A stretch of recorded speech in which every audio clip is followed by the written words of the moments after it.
You to our board of directors, Ms. Deborah Underwood and Sherry Giles. If you wave, we have another board of directors in the room. We are going to now move into our final event of the night. I want to invite to the front and center stage Lewis Pitts, Brenda Hines, and Lucy Lewis.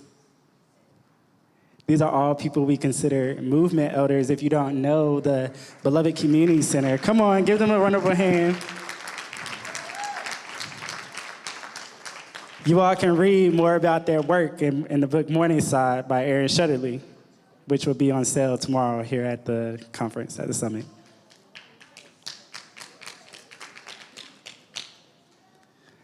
But I was adding, if you don't know, the Beloved Community Center serves as kind of a sitting griot in the city of Greensboro that holds so much movement, history.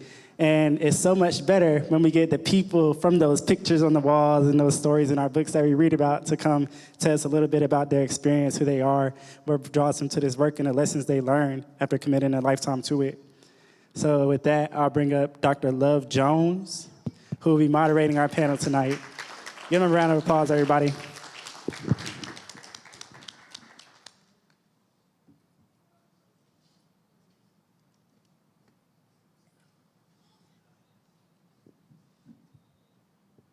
Good evening, everyone.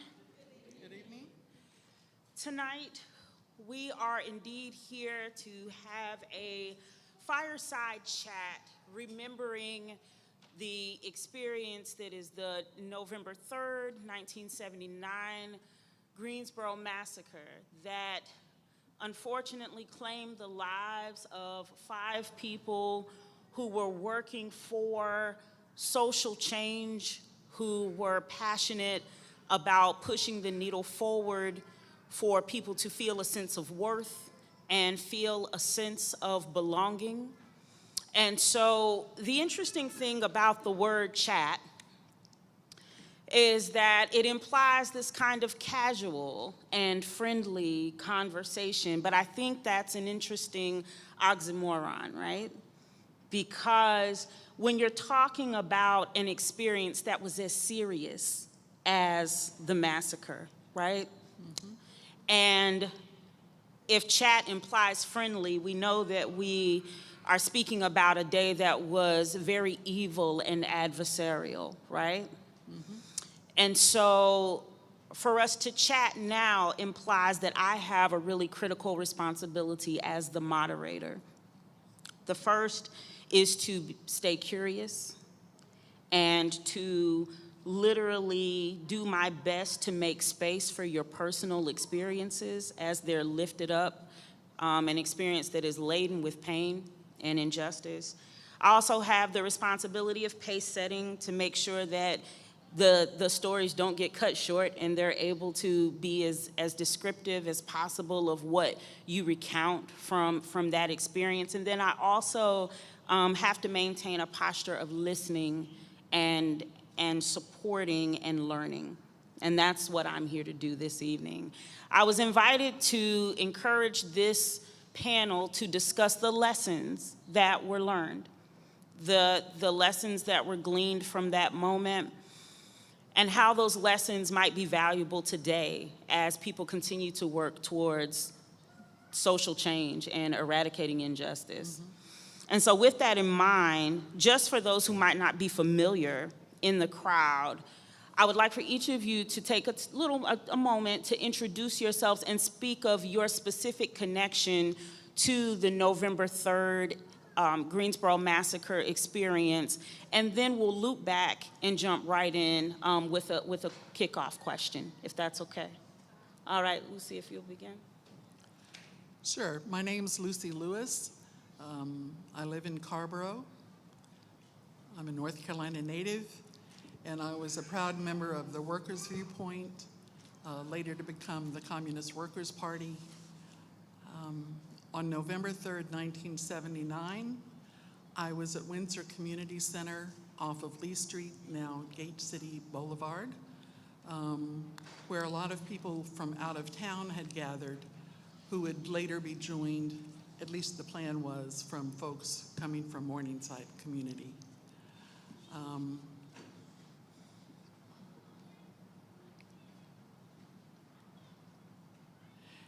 And I consider myself a longtime community activist and continue to see myself as someone striving to be revolutionary.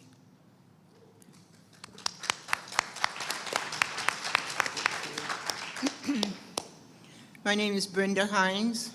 I live in Burlington. I'm originally a North Carolina native, but I was not in North Carolina when the Greensboro Massacre happened. So they were my distant friends, my distant comrades, through the Workers' Viewpoint and then Communist Workers' Party. And just as Lucy said, we are all figuring out a way to become stronger and revolutionary in our ways. But that takes, for me, it was multinational unity that we were doing also. Thanks.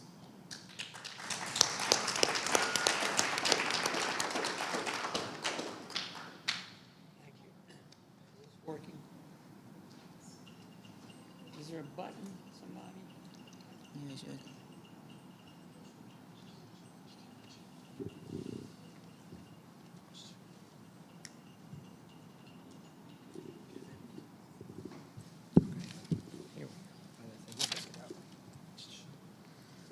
Thank you.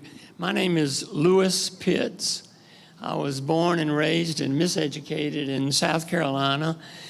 I became a lawyer in 1973, and mostly because of what I learned around working on this lawsuit involving the Greensboro Massacre, I became a movement lawyer and was a lawyer for about 40 years. And I'm proud to say, even though I didn't know about the Workers' Viewpoint or any of the people that were involved or that got killed that day, I proudly name drop to say that in the summer of 1980, I came through here, met Nelson Johnson and Joyce Johnson and many of the other people that were already had begun a fight back for justice at that point, and then moved to town to be involved with a lot of other people to bring a lawsuit to try to expose what happened.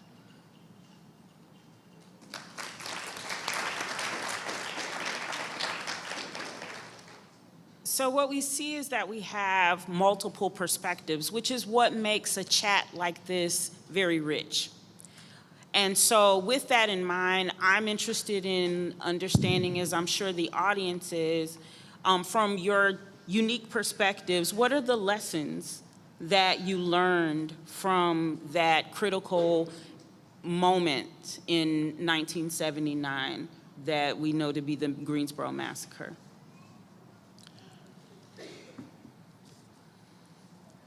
If it's okay with folks, I wrote down some notes. I'm at that point in my life where if I don't do that, I may miss some things I want to say. But before we get into lessons, I just wanted to say a few real brief things, because during dinner I heard from some folks that they don't know what the Greensboro Massacre was about. So I'm going to give like a very, very short attempt to summarize that. The Workers' Viewpoint, which then became the Communist Workers' Party, had been organizing in North Carolina for a long time.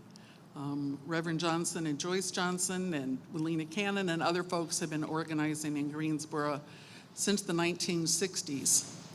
A number of us in the 1970s came together, and the focus of a lot of our work was organizing in the textile industry. And during that time in the late 70s, we were seeing economic difficulties. We were seeing the same kind of rise of the right that we often see when things are hard economically. The Klan was marching in different places in the South. They were showing Birth of a Nation, different places in North Carolina. And because we had been working in the textile industry, as well as organizing different places, Duke Hospital, around community issues, we decided to have an educational conference to talk about how historically black and white workers have been divided against each other. Like one of the speakers said earlier, no division. And it was going to be preceded by a march through the community, starting in Morningside Community Homes, where Nelson, Joyce, and other folks had done work for a long time. Unbeknownst to us, there were FBI informants, there were members of the police who had been working with the Ku Klux Klan, and they brought the Klan and the Nazis together for the first time in a united front. And as people gathered in Morningside Community, the Klan and Nazi caravan pulled up. There was a shot fired in the first car, which was a signal to the last car, which had Klan and Nazis with their guns. And at the end, there were 5 people dead.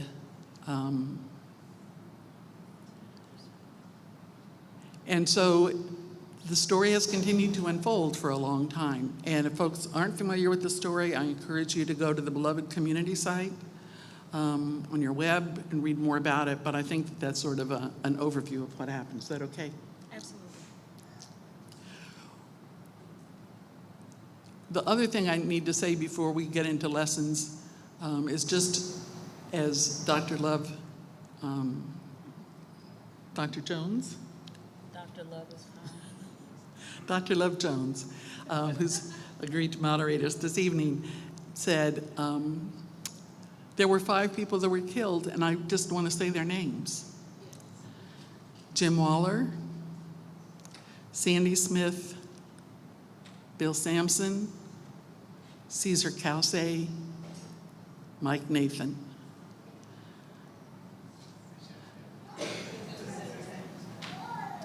Jim was the president of his union at Har River Mill.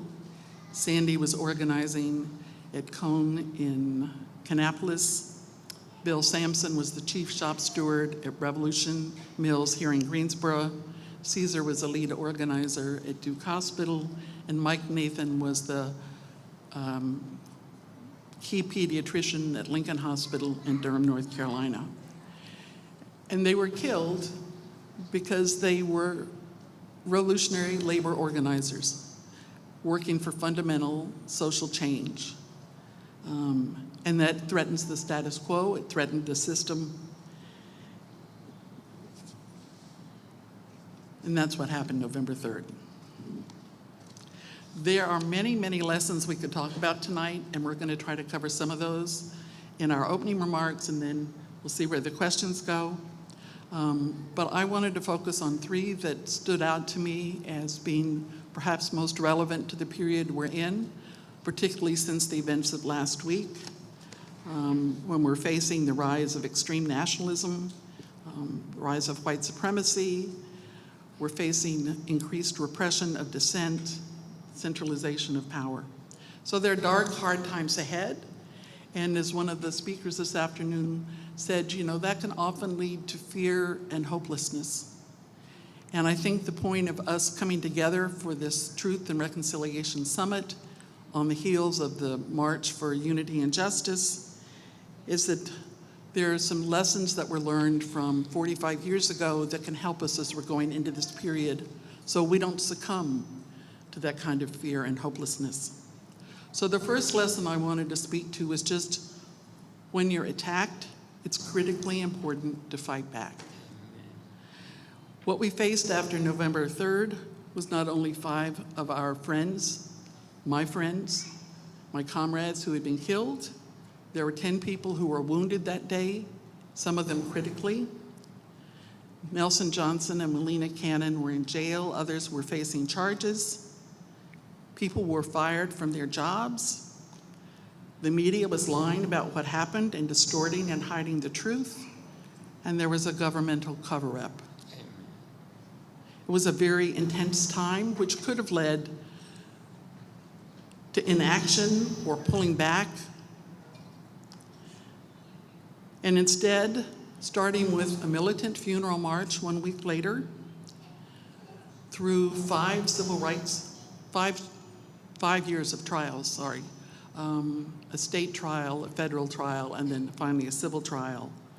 Eventually, the formation of a Truth and Reconciliation Commission, a marker that was placed here in Greensboro, and certainly the formation of the Beloved Community Center and the Greensboro Justice Fund. That was important not just for the survivors, but for the movement as a whole. That when we're attacked, it's really important to continue to stick together and to take the offense against lies or misinformation or physical attacks as well. And so today, when we're seeing the rise of the MAGA forces and right-wing nationalism, the slogan that we used, and I know that many of you are familiar with, is what do we do when we're under attack? Stand up, fight back. The second lesson I wanted to speak to was how do you fight back? And one of the things that we were forced to do was to broaden our work, that we reached out to faith leaders. We reached out to members of the legal community. We reached out to different organizations. We reached out to different movements, to old and new allies as well. We knew that we could not take up this fight by ourselves. And we united people who understood solidarity, that an injury to one is an injury to all. And people stood with us who hadn't known the five. People stood with us who really hadn't known the work that they were doing, but they understood the significance of what had happened and the importance of fighting back. Unite all who can be united was part of how we looked at it, that we could come from different approaches, different organizing approaches and methods, different understandings of how our system of capitalism worked. But we could all stand together against this grave injustice that had happened. And I think today, hearing people give their testimonials from the Long March for Justice and Unity, people understand that lesson, that here we are in a very dangerous period, facing very dark times, and we need to continue to unite more broadly, not just between our issues, but between our movements, between our races, between our different approaches to work. But for people who believe in social change, this is a time for us to strengthen and continue to broaden our unity. And the third lesson I just wanted to speak to briefly was within that broad unity is community. And that community is born, as it was on November 3rd, between the relationships we had with each other. But they weren't just friendships, they weren't just neighbors, they weren't just coworkers. But this was unity that was built through our common struggle, through our working together for fundamental social change. Capitalism is designed to promote individualism. It tells people you have to go it alone, that it's about individuals succeeding or individuals failing, but you're in it by yourself. And we're facing huge threats right now, and people cannot face it alone. It's part of our responsibility to tell people, like we heard this afternoon, we are brothers and sisters together in this struggle. We're not individuals who have to carry out the struggle by yourself. We need to step up our organizing, strengthen our community, strengthen our coalitions, and the collaboration between the coalitions. So in summation, fight back, unite all who can be united, and deepen the sense of community so that we can get through what lies ahead and come out stronger as we work for change. Thank you.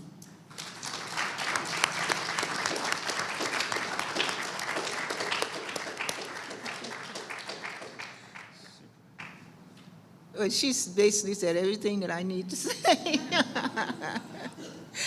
But I want to emphasize the multinational unity and the things people from all backgrounds.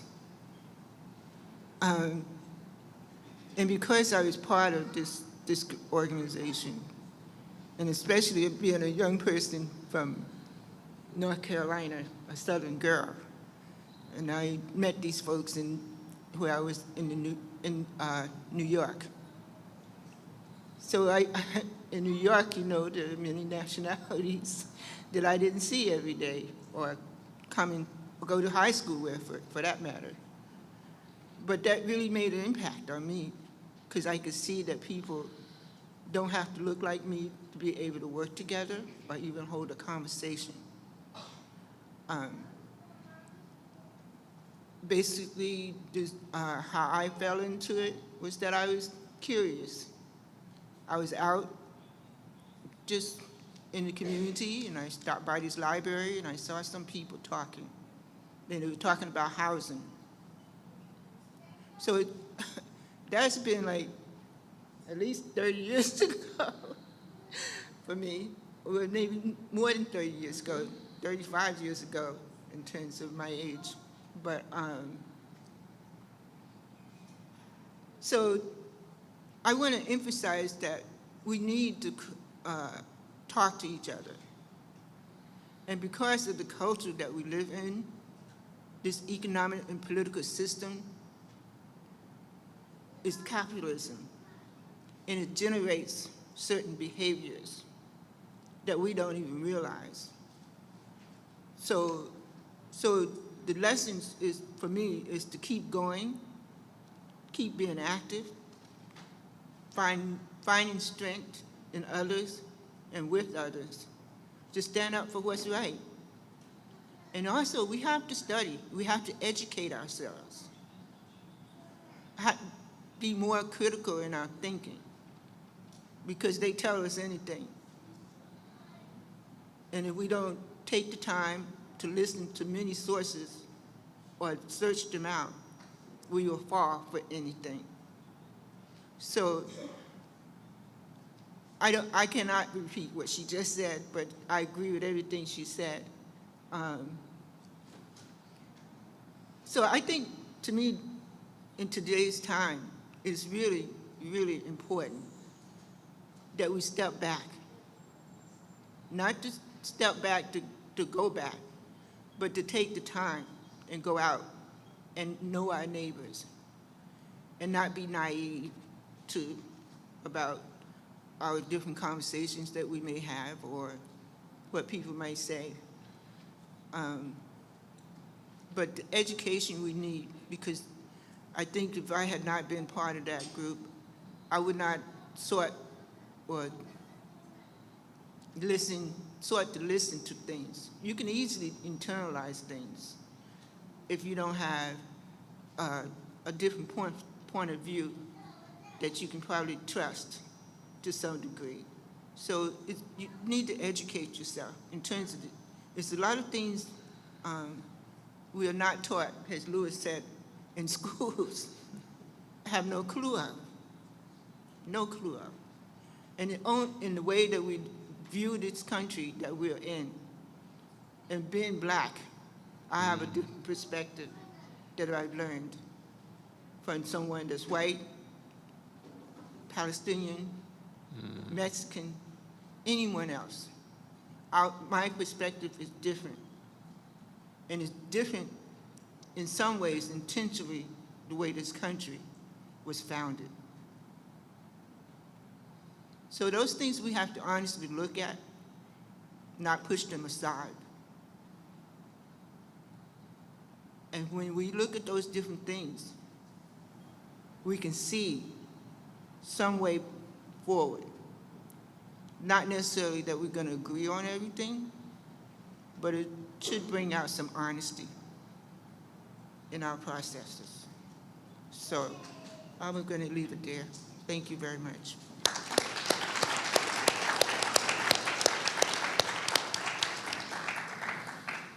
I certainly agree with what they both said. I wanted to also try to bring out just one lesson. It's got 677 subparts. No, I'm just kidding about that. But I would like to help you leave here with a lesson about how you would define and understand when you hear the Greensboro Massacre or when you're talking about it to other people.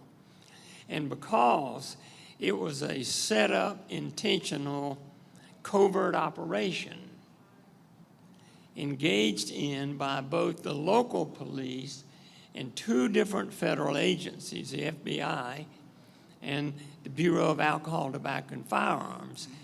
The popular spin on it, and still today, and you'll try to watch this, if you're hearing and it comes up, it'll be, well, 2 groups from afar came in, they're extremist groups, and they had a shootout. And it had nothing to do with Greensboro or anything but crazy people. Well, that's not what happened. And then a little more modern version you'll get, because it's been 45 years, may say, oh yeah, that's when those racist Klan and Nazis came in here and murdered, they probably won't say communists and labor organizers and actors, but murdered some people. And that is far short of what needs to be said. It's important to emphasize that Klan and Nazis, because we see a resurgence of that, do what we know they have done, which is attack and kill people, particularly communists, people of color, gay and lesbian people, Catholics, whoever, they hate people. But I want you to just think now, a thought experiment. There's no test. Nobody will be asked to stand up. If you were in an elevator and somebody said, oh yeah, what do you know about the Greensboro Massacre? How would you answer that? And I'd like to leave one lesson is always emphasize, most importantly, that that was a tragic example of government complicity in racist violence carried out to split up multiracial people and workers united to try to find justice largely around a labor movement, which implicates the capitalist system. Now, I don't want to go too long, but I could go a long time because what we know from our lawsuit, when the people's lawyers representing the widows and the 10 or more people that Lucy talked about that were injured, had plates put in their head, were paralyzed from the shootout, what we got to find out was not what we speculated. Like we got, right from the mouth of the FBI and Alcohol, Tobacco, and Firearms and Klansmen and Greensboro, right from their internal reports of how they were writing this up, you find out, and the judge limited us to some extent, but you find out that at least by 1977, so 2 years before, the Greensboro Police Department was spying on Sandy Smith, who was killed, and Nelson Johnson. Because then and still now, there's a version of what the police have called the Red Squad. Reds meaning the commies. And they were spying on people. We know from their own mouths that prior to November 3rd, from the summer of that year on into the fall, the FBI was investigating the WVO, which became the Workers' Viewpoint Organization, that they had shown 100 or more pictures of people who had had a confrontation with the Klan in China Grove. We know that the Greensboro Police Department hired and paid a man who had served time, he was purported to be somewhat of a carpenter, to infiltrate the Klan and go around to meetings of Klansmen and mobilize them to come to Greensboro to confront what was going to happen on November 3rd.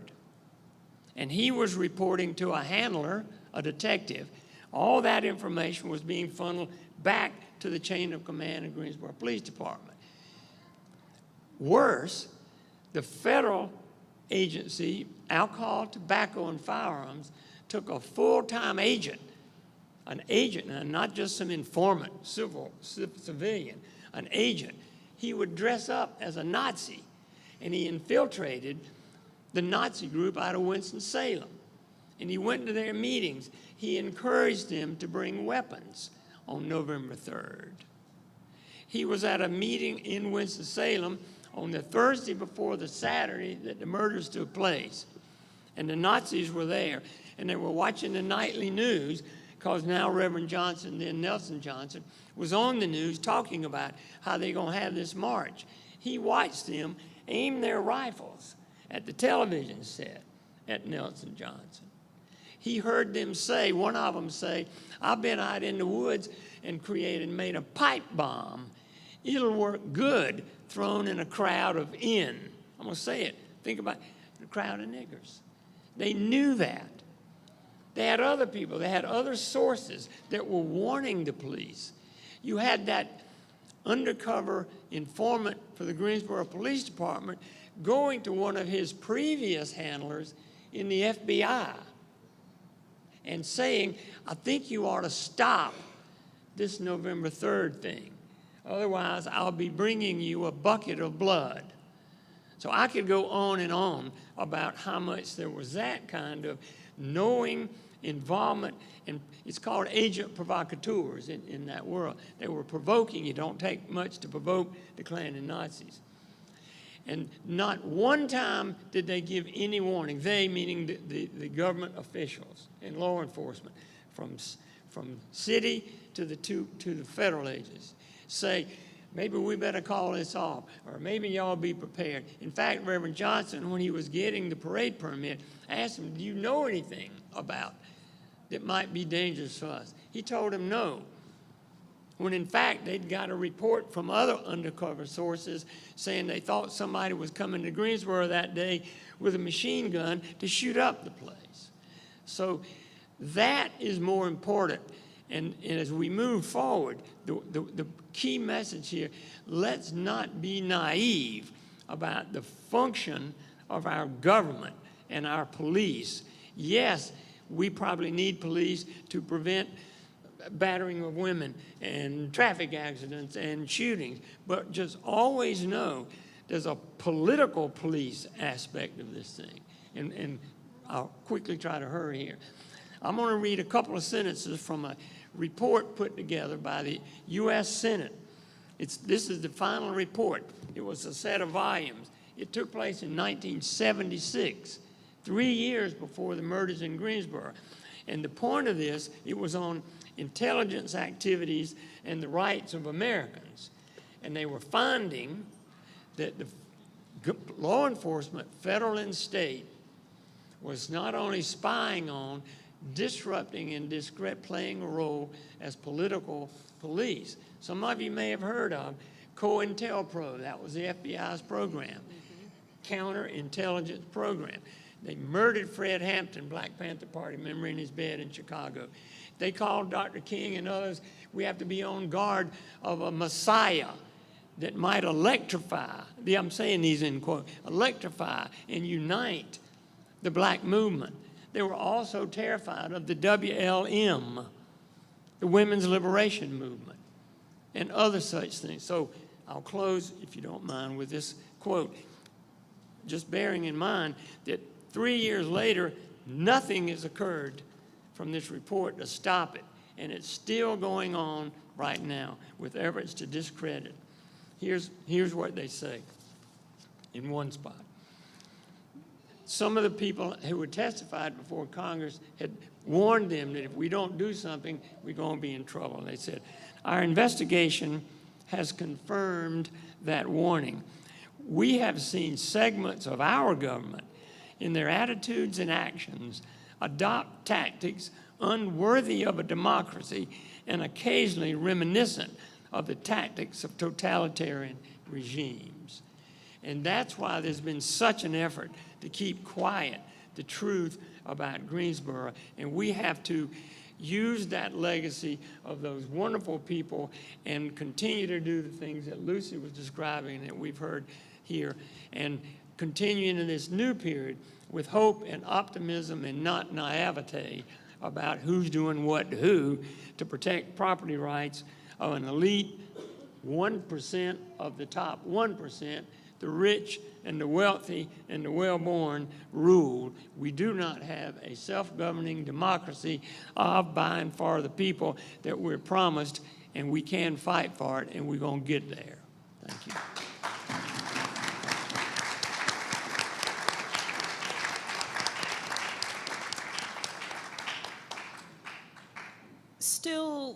stretching from this idea of lessons learned, all three of you have used the word fear of unity. And so whoever wishes to, and perhaps all three, but whoever wishes to speak to this, feel free. What do you believe was the greatest fear of unity then? And in what ways do you see signs of that same fear of unity now?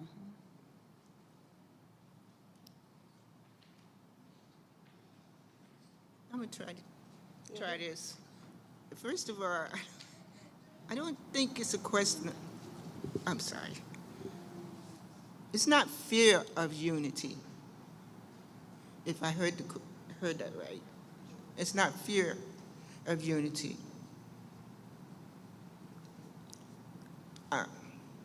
It's unity that's going to save us. Unity, organized, but it's no fear.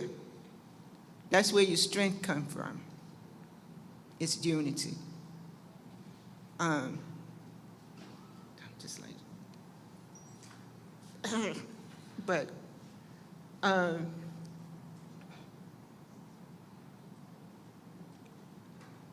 what was that slogan we were saying? On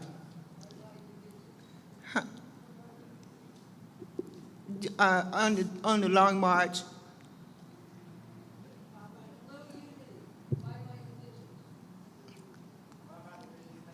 Yeah, yes, thank you. Bye-bye division, hello unity. That's not fear. So I'm just sort of baffled by the way the question was framed, but that's all right. My But, apologies. I'll reframe it. I'm sorry. I was but- implying for those who are not supporters of unity, the fact that there were people who were not supporters of unity at that time, who did not want to see people come together across race and class. For those who did fear it, who feared the unification, the organization, et cetera, do you sense that those who feared it then, that there are people in the community who still fear the idea that people can come together and galvanize and move the needle forward? So not the people organizing, but the people on the fray who were opposed to the unity. And you mentioned, each of you mentioned some sort of element of fear, not of those who were organizing, but of those who were resistant and those who were not supportive of people coming together, that they were afraid of the power that could come from people coming together. Do you think there's a fear of that power when people come together, even today? Okay. I found Brenda's response to be similar to how I would look at the question. Sure. A little differently than yours, which I hear. When I was talking about fear and hopelessness, an even more important issue is the folks who were the widows, the fatherless child, the widower who were left, the people who knew that the truth was being covered up, had fear. We had fear from the kinds of things that Lewis is talking about. Losing jobs, losing reputations, being blacklisted, and knowing that the forces of the state had wanted to attack the multinational unity and the successful organizing that was going on. But in response to that, folks fought back. There were folks who did not join in that. But to me, when we're talking about fear, I've been talking to, as I'm sure all of you have, since the election and the months leading up to it, people fearful of what a rising MAGA represents and what lots of us would call fascism. And if you're not familiar with what that is, I encourage you to continue to study that. How I came to power was through electoral means. It wasn't through a revolution.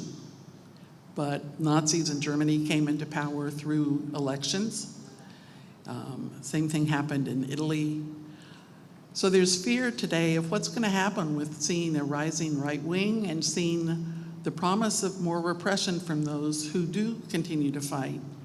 And the solution to that is not to pull back, and it's not to go underground or to be silent when we things that are wrong. I think folks are probably familiar with the quote, first they came for the communists and no one spoke up. Then they came for the trade unionists and no one spoke up. And then they came for me and there was no one left. The strength that we have is in our solidarity, and that's how people can deal with fear. And I think the other thing that actually does deal with the kind of fear you're talking about was the broadness of the work. That, for example, when we got to the point of having,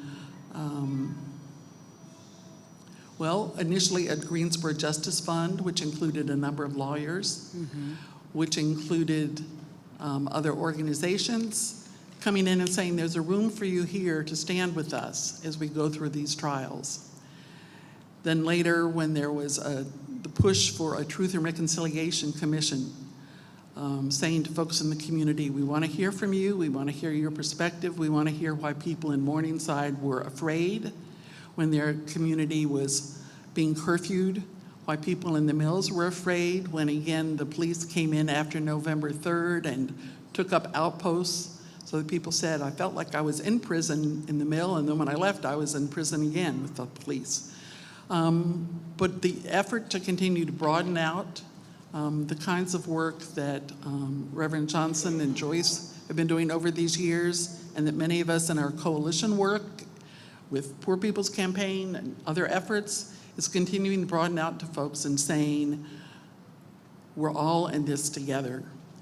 The 1% that Lewis talked about, those are the folks who are running the country, running our lives, running our economy. We need to have fundamental social change. Join us. There's a place for you at the table. The folks from Wilmington who are working on housing issues, or the folks that you went to in Charlotte who are working on environmental justice with Reverend Sadler. Folks in Durham who are working to organize unorganized workers. Union of Southern Service Workers, USSW. Continue to broaden work and say, we gotta work with everybody who can be united. And that's how you best deal with fear. There's a room for everybody on the table, at the table. Thank you.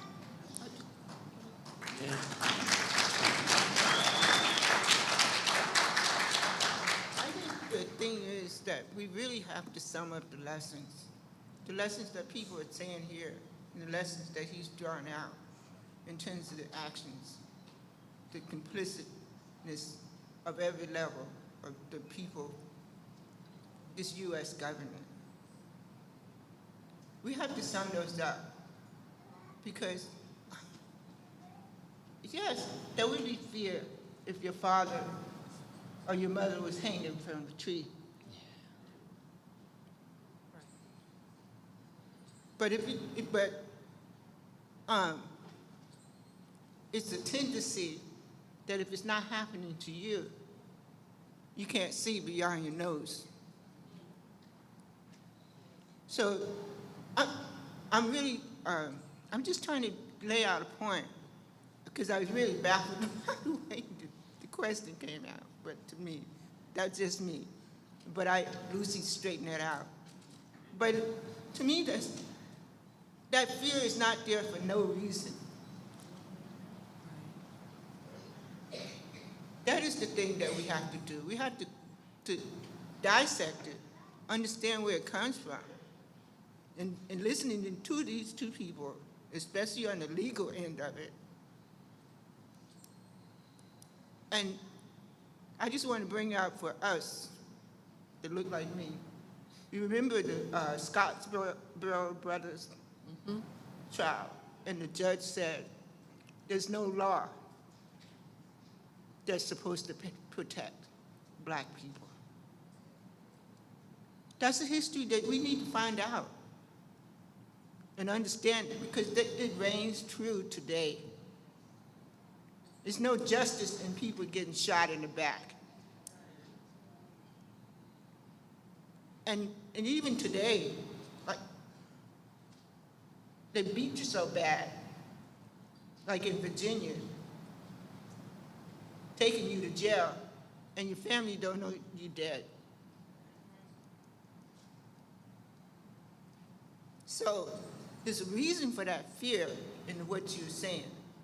But I promise you, if we're honest to each other, work together, bring whatever you have to the table and see this through, we can make a change. It's not, I'm not going to tell you that some people, like the 5, it won't happen, because it will happen. So, but we must still stick together and push forward, because we can make this a different society, a different culture. We don't have to live the way we do. There's no reason for it, other than you live under this system. And it's quite obviously that 1% doesn't want what the 99% want. So that's all. Thank you. Very good. Just very quickly, I think it was in the 80s, Reverend Jesse Jackson, we more popularized Rainbow Coalition, but the 5 were a Rainbow Coalition. They really were. And the union organizing that they were doing, what they realized and actually had predicted, when there was a union campaign, the Klan would show up to go to the white workers to say, if you get a union, the ends will get all the jobs. So at some point down the line from that, the U.S. Supreme Court came up with a concept called reverse discrimination. What is that? But telling white folks that they're being ripped off by black folks. So they desire and want, and the power structure is terrified of that unity. If I'm not mistaken, there's scholars here that may, I'm sure, know more than me. The whole concept of racial differences was created to separate and justify and make the poor white man who was barely getting by think at least he was better than the slave or than that, all that. So they are terrified of that, and that's why it's so important. And I just love to hear Reverend Johnson talk about how we have to walk towards each other and find that unity without sacrificing principle, so then we can walk together. Thank you.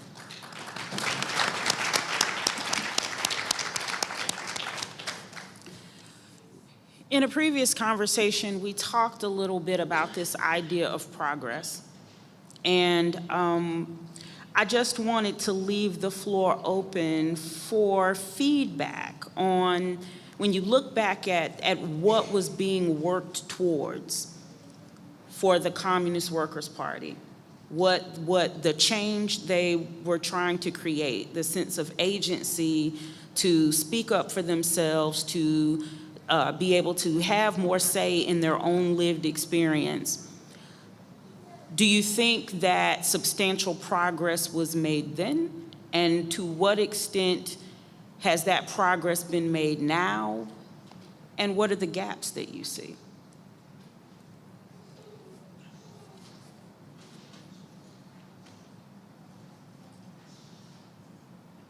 Y'all go ahead.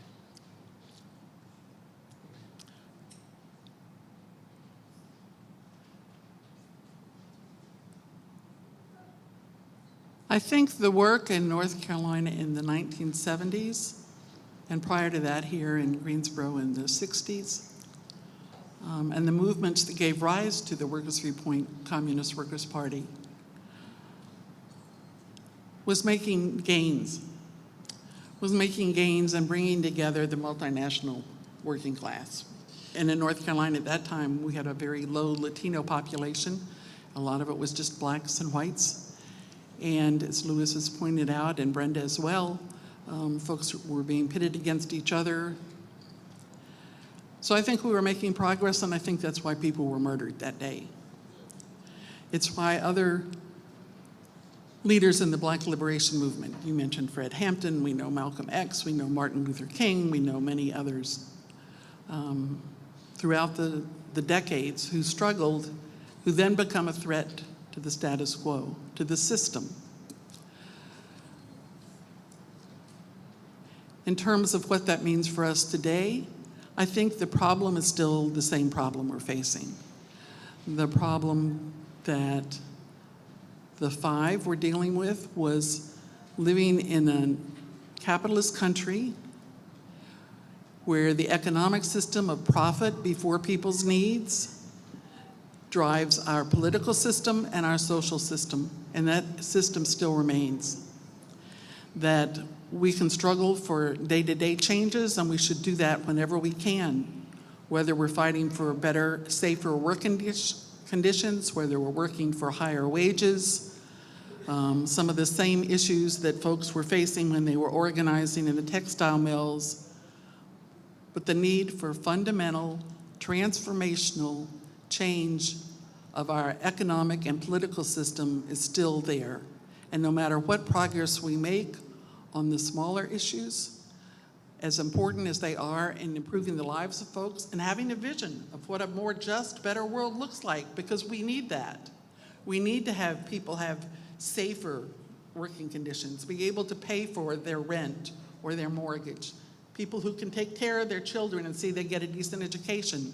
We have a vision of what a better world can look like, and we can try to make all the changes we can, but as long as we still live underneath a fundamentally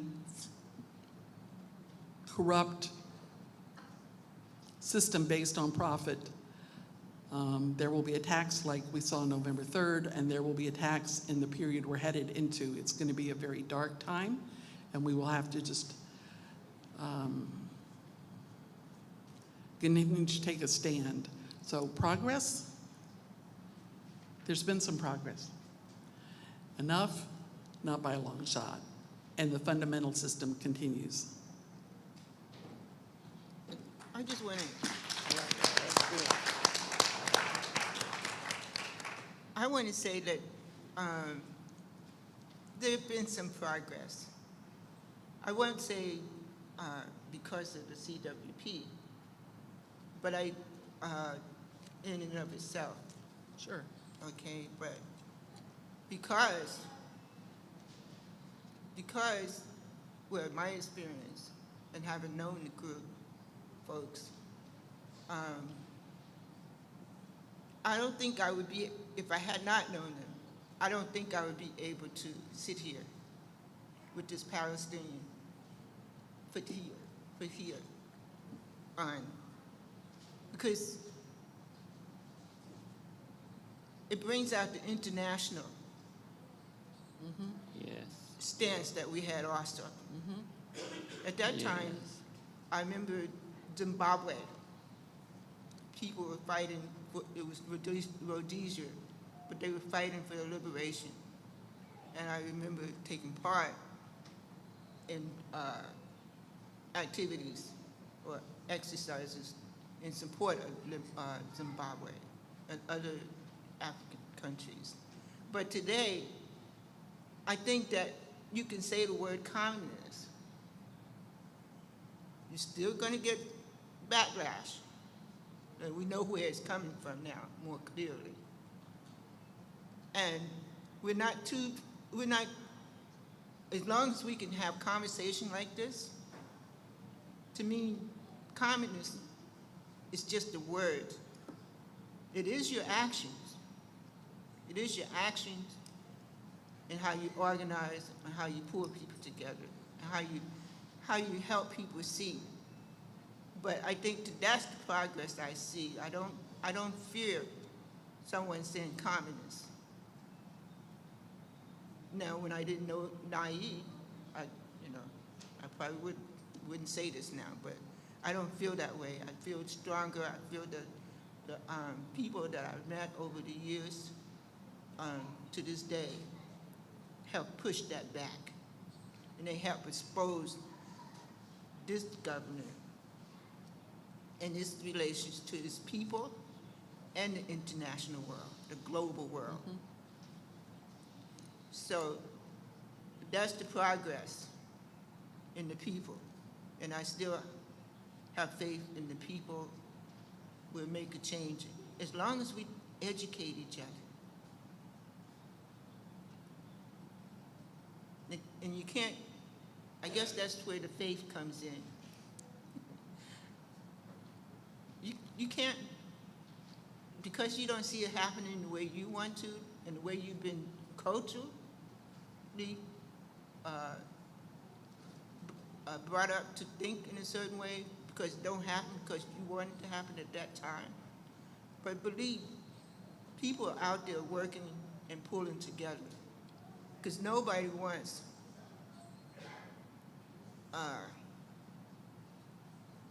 what they saw in Germany. They don't want to really see that. And we understand, and we also understand that this is not a real democracy. That's right. So that's why I say that we're not really afraid in terms of the word communist. But yes, the government will still be against that. I mean, that's what the McCarthy era was all about. But I think that we made progress when we keep fighting, standing up, and being in community. So there's the progress. Oh yeah, this is getting good when we talk about globalism and the global south. The majority of the population of the globe is isolating and trying to create their own system. It's called BRICS, B-R-I-C, and there's others. It's Brazil and China, and they're uniting around a more common agenda. We haven't made enough progress, of course, because it's horrible. But look, we now can use terms, the 1% and the 99 from the Occupy Wall Street movement. You know, just within the last week or two, there was a United Nations vote about lifting the sanctions on Cuba. 187 countries voted hell yes. The United States and Israel voted no. So this is an incredibly important moment, and I appreciate Lucy raising this issue about vision. I'm working with a group, a coalition in Greensboro. We welcome you to join us. Is trying to, as I know Brenda's working too, we've got to stop the genocide. And the U.S. sending money that needs to be used for social uplift instead of bombs for Israel. That simply has to stop. We've been showing documentaries. It's just brutal what's happening there. We showed something here in Greensboro. It's called the College Park Baptist Church. And the Baptist preacher there gave remarks after that. And then when we finished, he talked about his wife is a 7th grade teacher in Thomasville, you know, and she's talking with her 7th graders now about what they will do if ICE, the immigration people, come to take away their classmates. And that still moves me. That gave me chill bumps when I heard it. Think about the potential at this moment of clarity when we've got terms like the billionaire class, the donor class.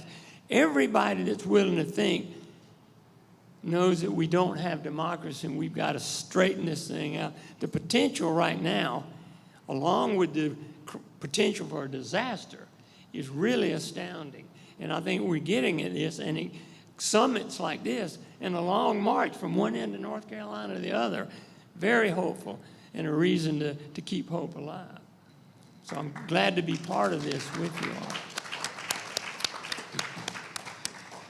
The idea is for there to be some time, maybe 15 minutes for questions. And so to kind of culminate all of the things that have been shared from this panel, and thank you for sharing your truth, sharing your experience, educating, all of those things. We've talked about the need to organize in order to push back to oppression. There's been conversation about letting unification be a broad reach effort to pull people from different places with different skill sets, different talents, different understanding, different influence. There's also been conversation about making sure that there's a global consciousness of injustice, that you don't just see the injustice that you sit in, but you recognize that injustice is relative to different experiences, and never forgetting that. So I guess the final question before we go into questions from the audience would be, how would you encourage the next generation of organizers, social justice workers, human rights workers, et cetera, to expand or continue to expand their own conscious so that it's not isolated efforts that people work towards, but really recognizing that the goal is to eradicate injustice and oppression across the board? How would you encourage another generation of people doing the work to just simply stay conscious of that fact?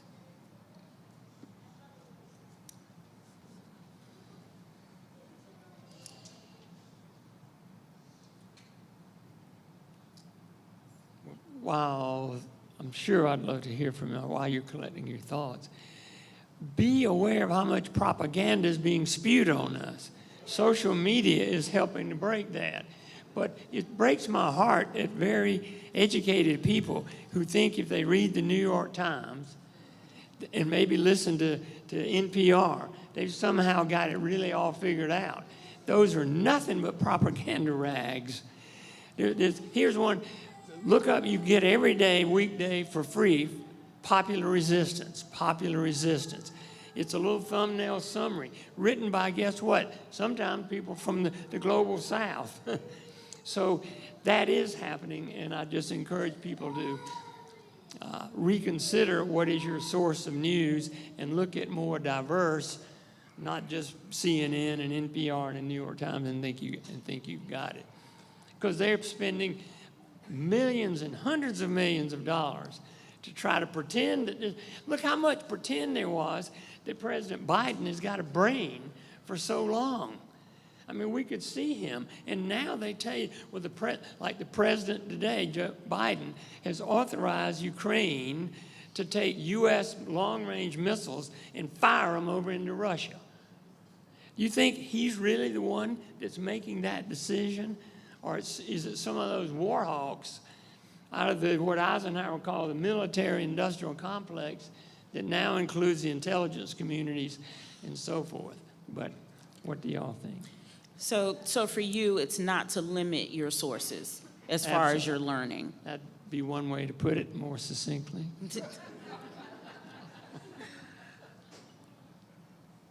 All right, who would like to go next? The 5 that were killed in 1979 were young people. The oldest, I think, was 35 or 36. And part of what had inspired us was the movements of the past and studying those. The long civil rights movement,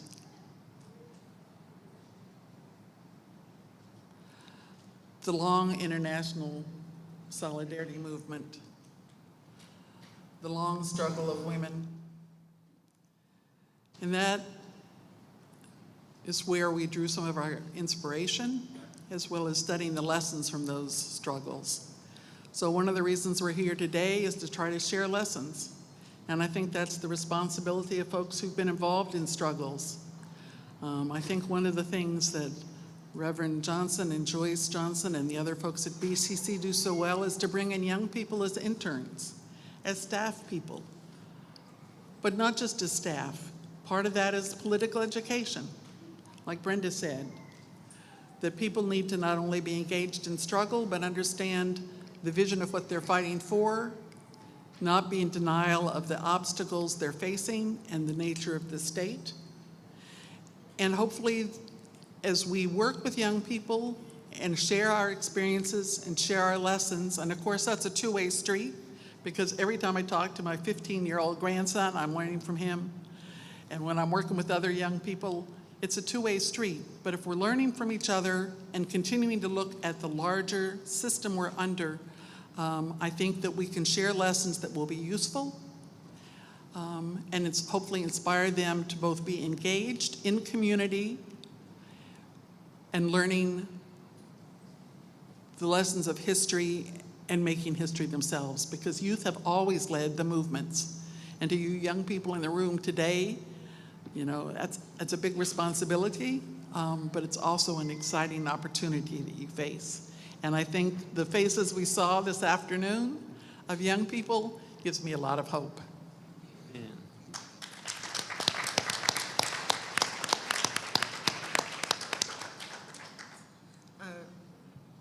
I agree. In terms of, you must politically educate yourself. You must look at things and read things. And it's all part of organizing. Mm-hmm. It's all part of organizing and summing up the situation, seeing your condition, not in a fairy tale way, but in the reality that you're facing. So that's all I can say. Thank you.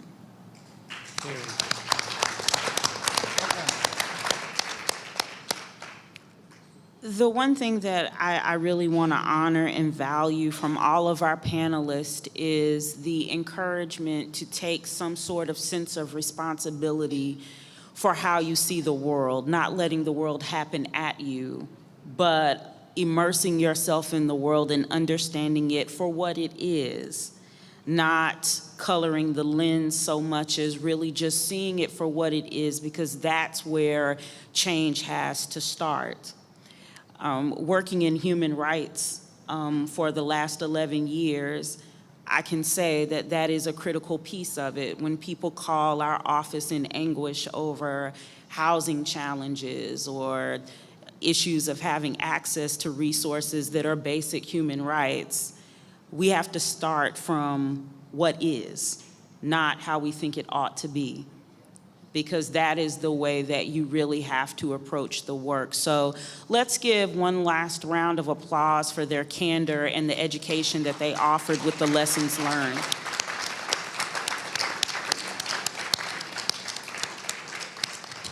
At this time, I'm going to defer to beloved staff as far as how we might engage questions from the audience, as far as who might manage the microphone or what have you. But I do want to ask, are there questions from the audience that people wish to ask of the panelists?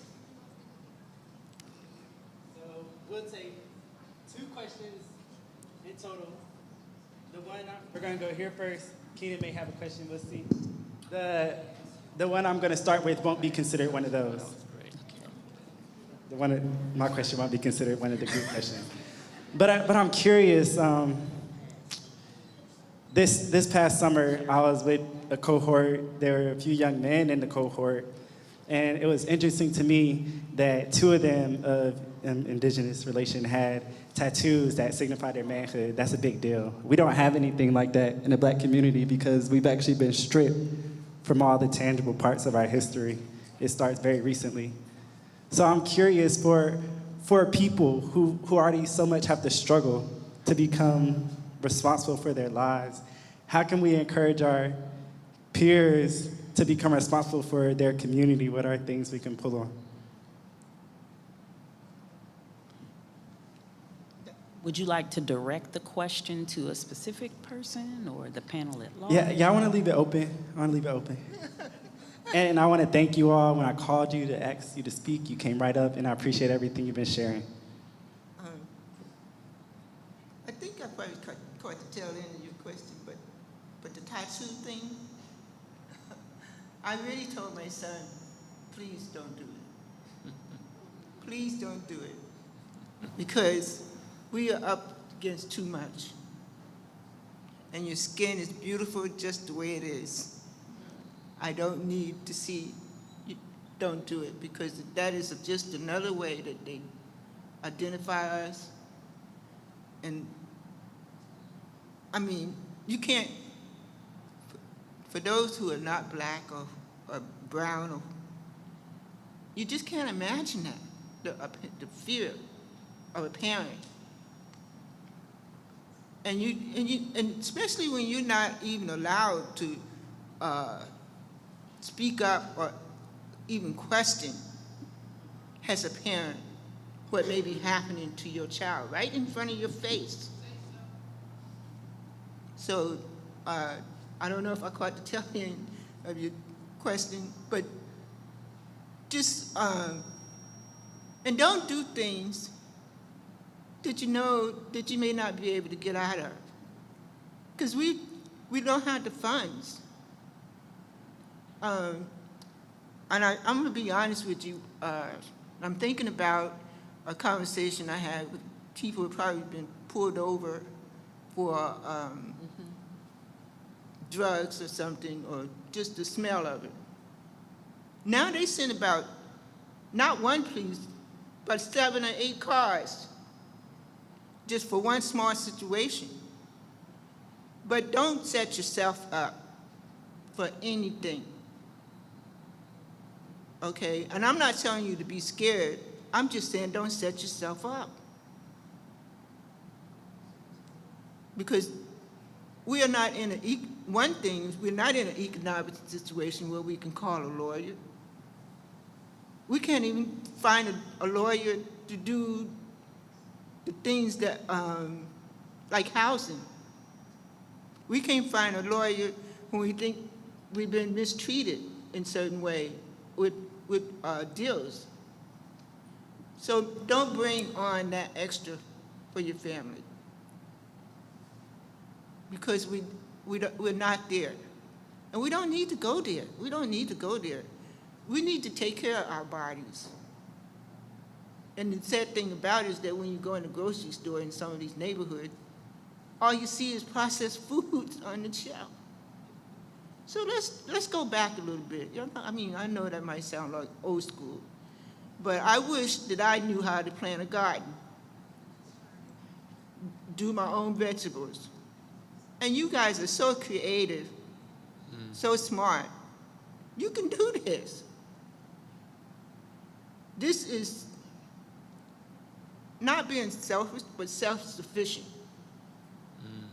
Look for ways to cut your economic, don't have to worry about somebody else, going through somebody else to get your needs. So that's what I want to say to your peers. But you guys are smart and creative. I love the Long March for that reason too. And everybody has their own talent. And I saw some very good talent come forward in terms of just the march itself. So, I hope that answered your question. I appreciate your answer. Thank you. I hope I'm not cutting y'all off on how to engage our peers.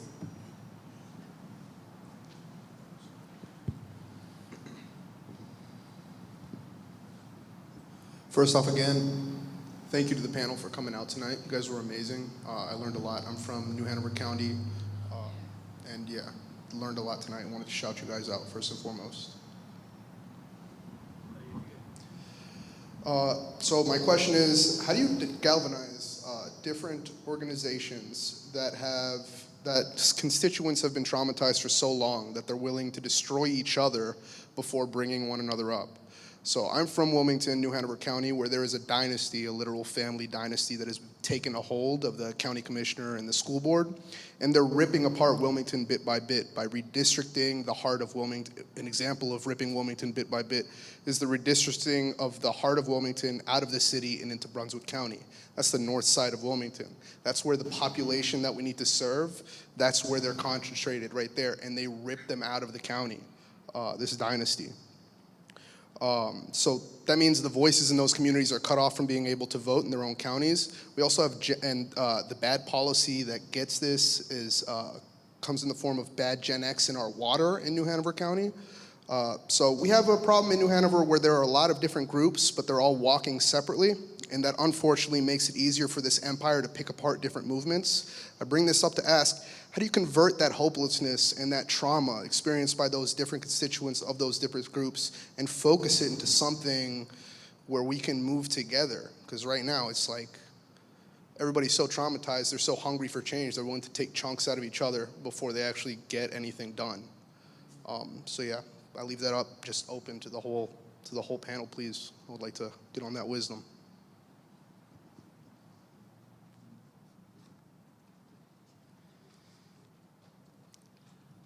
Well, it sounds like you got your work cut out for you.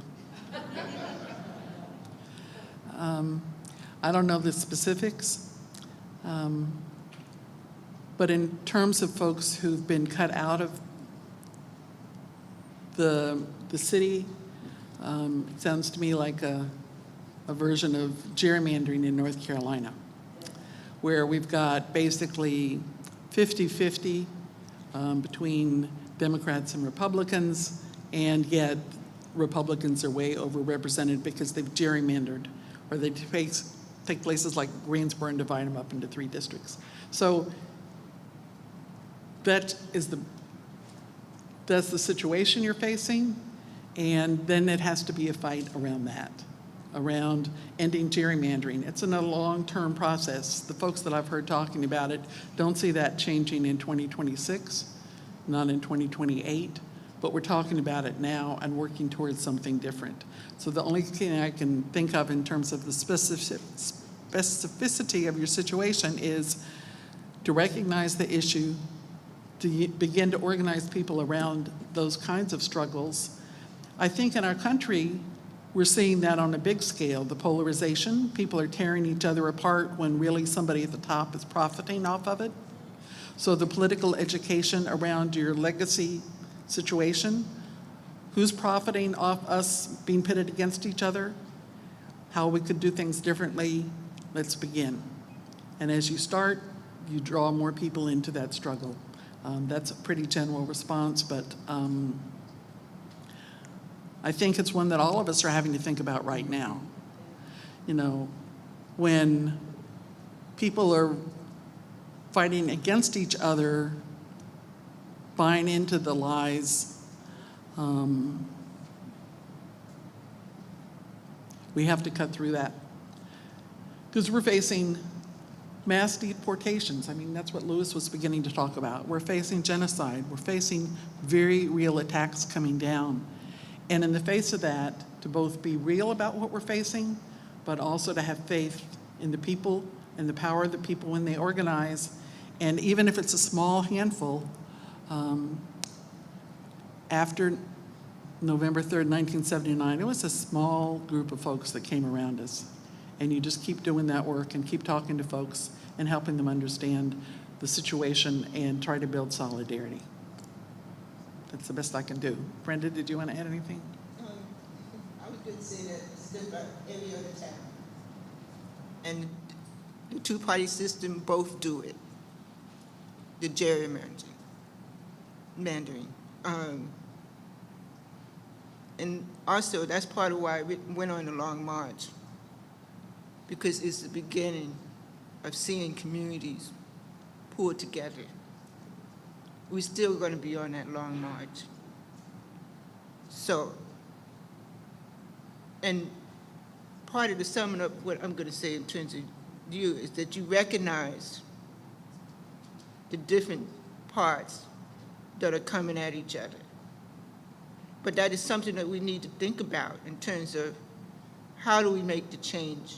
How do we get someone or some people from those opposing, seemingly opposing forces, when they're not really opposing, they're just caught up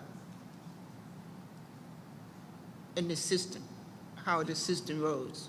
So we need to figure out, that's our job to figure out, 1 or 2, however many, pull them together and point out our common things that the big picture that is keeping all of us back.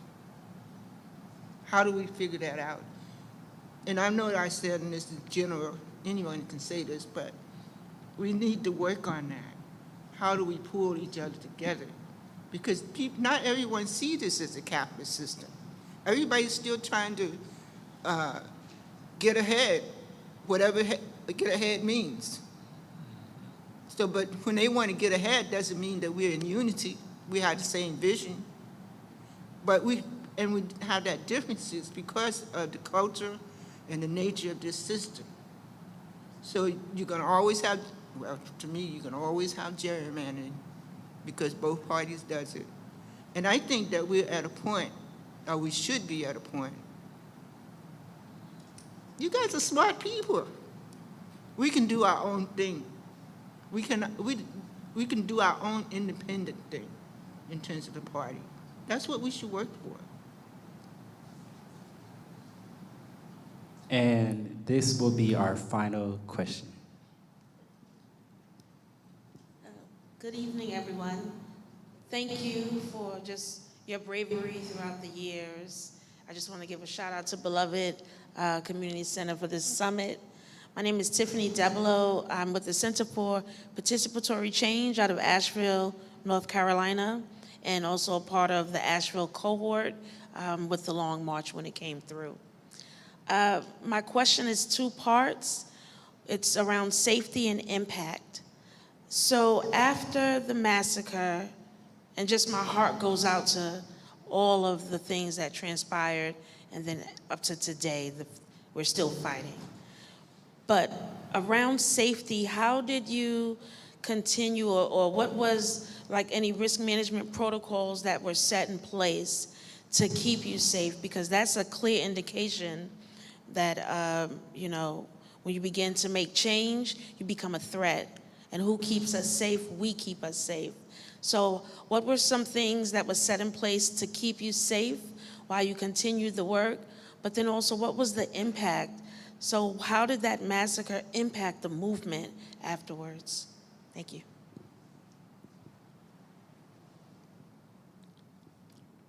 I'll just try to speak real briefly to part of that question. When the question was, how did the attack impact the movement? I don't know if you're familiar with Ann Braden. Ann Braden was an organizer in Louisville, Kentucky, who herself had been red-baited, attacked for being a communist in the 40s. And she said when the Klan and Nazis were allowed to go free after 2 all-white juries acquitted the Klan and Nazis, it was a green light.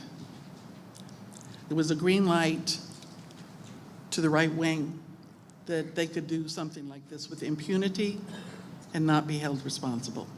So that's one of the reasons why it's important to fight back, because if you don't, then you're saying it's okay to attack, it's okay to deport people, but it's not me, or it's okay to have folks die on the job and it's not me. So an injury against one is an injury in all. So the impact it had was really a setback for our movement, and it empowered and emboldened the right.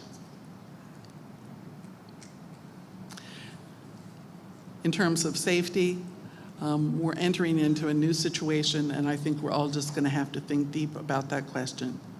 How to continue to take a stand, to be in the community with each other, and figure out what that means in the road ahead.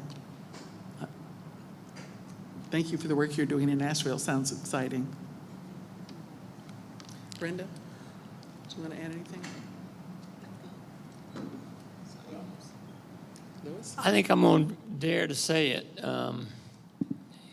As you know, a part of the effort to discredit the Black Panther Party that was about providing breakfasts and training, political education we're talking about, is they were also willing to engage in armed self-defense. And that's a very controversial issue, I know, amongst people. But there's also incredible history in Monroe, North Carolina, here in North Carolina. Negroes with Guns, a book written by Robert Williams, am I right? Yes. And that's something that some people probably need to think about. It'll be abhorrent to some, the idea of owning a weapon, but these are dire times. And It's something to think about. Being in solidarity with each other and in groups is also a way of, and being public and doing your own outreach and leafleting and building your base is also another way, I think, to be to provide a defense of yourself, be in numbers. And I guess a little bit to your question, I have no idea the concretes of that situation, but the Cuban revolutionary medical doctor Che Guevara said the true revolutionary is motivated by love. And that love, to me, just rings just like the word solidarity that the labor movement uses.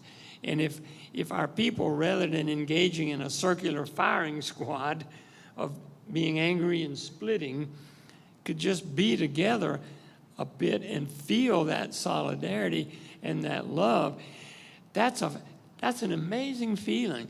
Y'all are here, and most of you were here last time.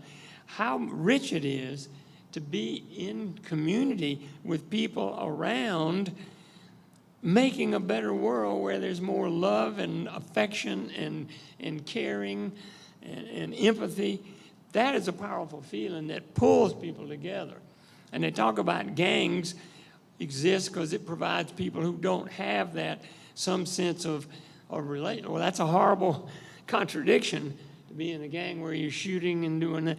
Let them sample what that feels like. It's just, anyway, it's a very powerful feeling. Thank you. I want to thank all the panelists for all the many. Let's give them another round of applause. Thank you all so much. Our movement elders, our griots, holding the story. I appreciate how you all reached into the past, spoke on the workers' movements of the 30s and 40s, which you all built on, and your radical solidarity with the workers' viewpoint, and the Communist Workers' Party, and the creation of a beloved community. Now it's up to us to do our part to continue to build on that with this revolutionary love that we have in this space. I want to invite everybody back. In the morning, we're going to be getting started at 9 a.m. sharp. We had a really great day of celebration, did we not? We had a great day of celebration. It was beautiful. We came together at the top of the week, as we always should as a community. And now we're going to get into some deep strategic work. And I hope you all will engage in that long-term planning with us. You all are dismissed.